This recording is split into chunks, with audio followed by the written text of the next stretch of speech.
Hey guys, back with another video. Okay, so today I'm going to talk about AM swing.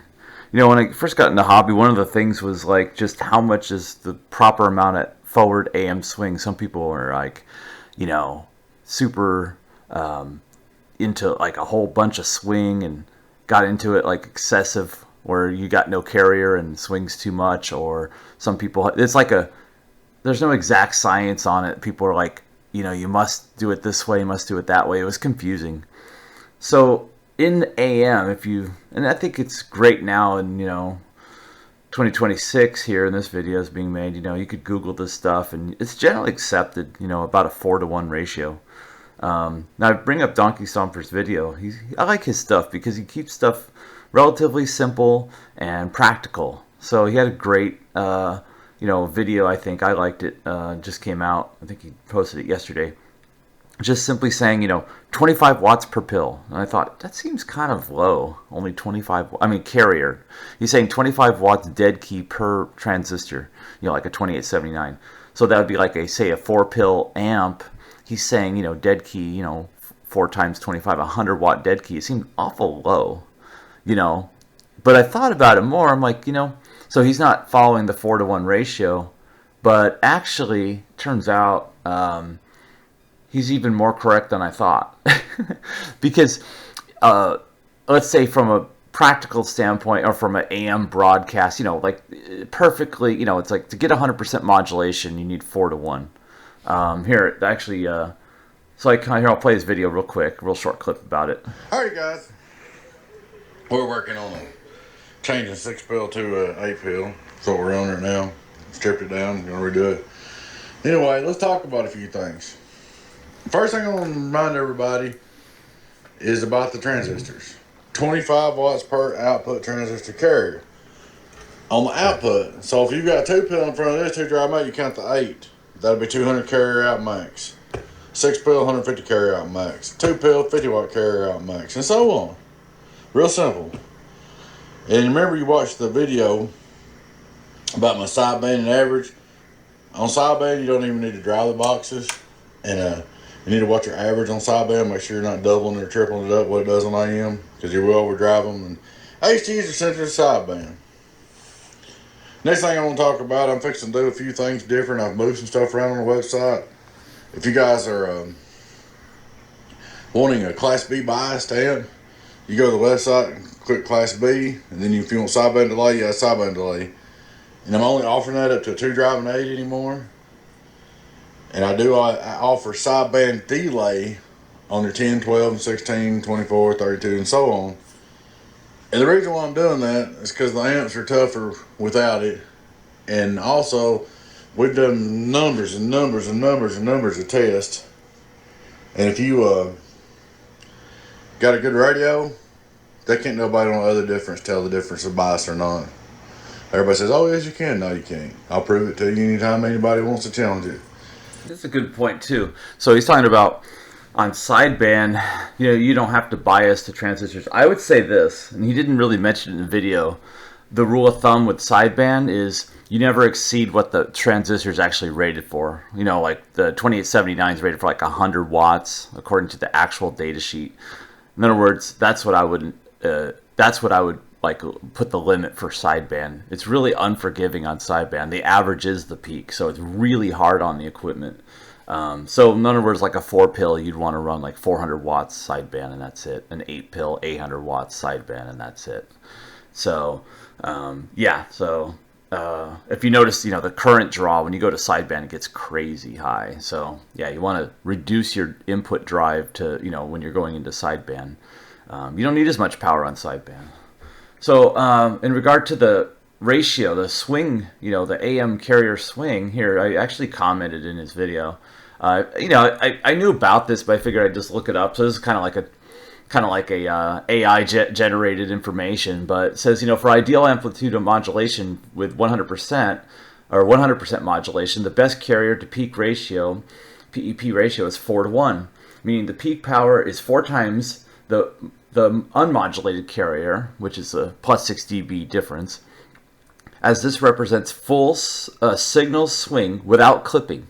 But practical systems often use a lower carrier, system for less amplifier stress, like a 1:8 ratio, where that's a 12.5% carrier, for the same peak power, improving amplifier efficiency and reducing heat while maintaining signal quality. The truth is, 1:8 ratio, the dB difference, I think 8 is like a 9 dB difference. Remember, that's like a half an S unit. So instead of like a plus 6 dB difference in your signal from your carrier to your peak, it's a 9 dB difference. So instead of swinging like 1 S unit, you're swinging like maybe 1.5 S units. But you figure your average power is almost half, because most of your power is just the carrier, right? When you talk, those are just momentary, moments in time where you're talking. That's the power is that peak power is just not really raising the average much. So it's much better, uses way less power, and effectively the signal still gets out the same as what they're saying. It says the ideal signal, the 4:1 power ratio, delivers the maximum audio signal without distortion, providing the strongest possible received signal for the carrier level. Practical considerations: reduced carrier, amplifier headroom. Okay, many transmitters can't handle the 4x peak power needed for 100% modulation without distorting, clipping the peaks. Reducing carrier settings by lowering the carrier power, e.g. 100 watts carrier instead of 400 watts. For 400 watts peaks, you create headroom for the amplifier to produce the same 400 watts peak with less stress and distortion. Example, setting the transmitter to a 1:8 power ratio, like 100 watts swinging to 800 watts. Allows for deep modulation. It's kind of funny, it says deep modulation. It means you're slightly overmodulated. But it's probably, even that ratio of 100 to 800, you think, oh, that's an 8-to-1, it gets crazy. Remember, it's only a 3 dB difference. So instead of a 6 dB delta, it's like a 9 dB change. So you got to look at it that way. You got to look at it more like in dB. And I think you could probably get up to like maybe a 10-to-1 ratio, or 1-to-10, like a 10 dB difference. Then it starts getting distorted, like noticeably, splattering, and just not good. So I think between the 1/4 and between 1/4 and 1/10 ratio actually is about the sweet spot. Like 100 watts swinging 1,000, with like right on the edge. That's like pushing it. I like to run my stuff about actually 4-to-1 for me. Generally speaking, it's mostly about 4-to-1 and stuff. If I could control it. Now, you're kind of dependent on the radio, right, that you're driving, say, an amplifier with. It's kind of the other thing is, okay, back to the sideband thing is, there's this thing, if you look it up, it's which Donkey Stomper didn't talk about it, and it's not mentioned here, but you kind of want to be in what they call the P1 dB power, where 1 dB, where your linearity of the amplifier starts dropping off. Like, let's say you have an amplifier which has like 13 dB gain. Like, whatever input, you get 13 dB out. If it's 10 watts in, you get 200 watts out. That's 13 dB. But when you keep driving the amplifier too much, you don't get 13 dB gain anymore. Once the gain drops down to 12 or less, the 1 dB difference, that's what P1 dB is. You're now pushing the amplifier past its linearity point. It's no longer, say, a linear. That's where all the distortion problems happen. And on sideband, it's less forgiving.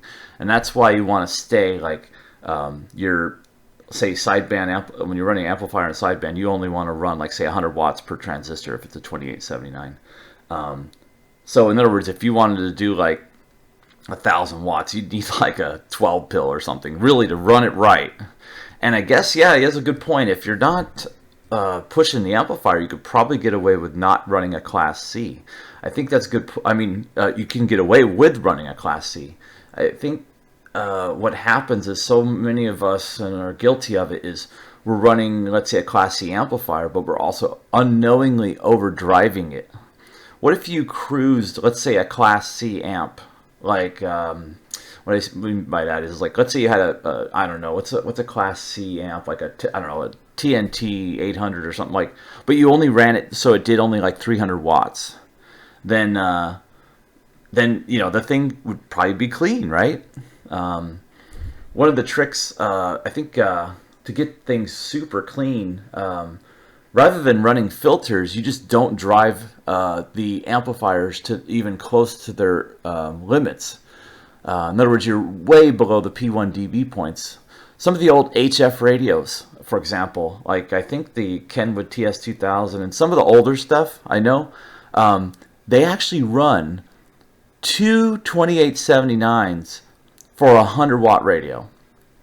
So that just, the thing is so like it could just cruise all day long and never, it's so clean because it's just you're hardly driving the thing. So anyway, that's my video for today. Thanks for watching.